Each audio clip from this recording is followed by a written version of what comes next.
Di tahun 1971, Yankee Go Home atau pasukan Amerika angkat kaki menjadi fenomena epik, di mana pemandangan yang terakhir adalah sebuah helikopter terbang membawa dubes Amerika meninggalkan Saigon.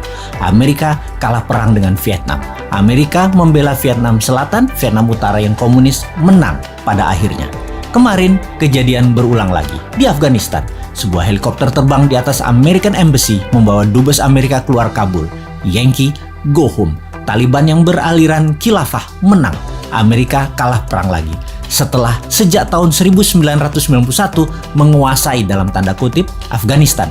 Taliban hanya dalam 10 hari pergerakan bisa menaklukkan Kabul. Taliban dengan kekuatan militernya menguasai Afghanistan. Terbayang masa kegelapan manusia dihadapi penduduk Afghanistan. Pemahaman garis ortodok agama dibawa ke pemerintahan bernegara Afghanistan baru di bawah Taliban. Siapa yang memberi go ahead terhadap Taliban? Siapa lagi kalau bukan Putinnya Rusia? Sejak Maret 2021 ini, Rusia dukung penuh Taliban. Dendam tahun 1991 ketika Uni Soviet ditendang sekutu Amerika menjadikan Rusia terus menarget Afghanistan.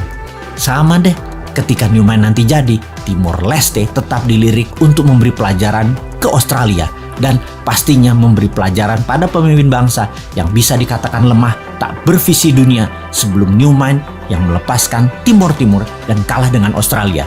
Juga tidak ada usahanya untuk mendapatkan Timor Timur kembali. Cara Newman nanti jauh lebih elegan dalam mengambil Timor Timur. Kita bangun Timor Timur dengan printing money, dengan produksi-produksi Indonesia seperti di kawasan Kek, yang lalu finish produknya kita bangun jalanan, mall, kantor, pusat belanja, jembatan, 1 juta rumah di Timor Timur. Anggap saja Timor Timur itu salah satu Kek atau kawasan ekonomi khusus Indonesia. Pasti panji negara merah putih berdiri lagi di sana. Rusia ambil Crimea, Rusia dukung Taliban, Indonesia ambil balik Timor Leste. Kita tidak pakai alat Tiongkok yang menyedot sumber daya alam Timor Leste. Timor dibangun layaknya provinsi di Indonesia, layaknya kawasan ekonomi khusus di Indonesia. Nanti ada referendum di sana, mau integrasi kembali dengan Indonesia atau menjadi wilayah khusus seperti Guam di bawah Amerika, atau seperti Puerto Rico di bawah Amerika, atau seperti City of London di bawah Union Jack, seperti City of Vatican di bawah Italia. Apapun itu, bendera merah putih dan rupiah serta emas, transaksinya berlaku di sana. Transaksi emas, ya. Sejak tahun 2025 nanti, ketika genap 1 tahun Newman menjabat, maka emas bisa dipakai sebagai alat tukar resmi. Sekarang belum siap. Anda transaksi nanti tidak perlu lagi pakai rupiah, tukarkan dengan gramasi emas.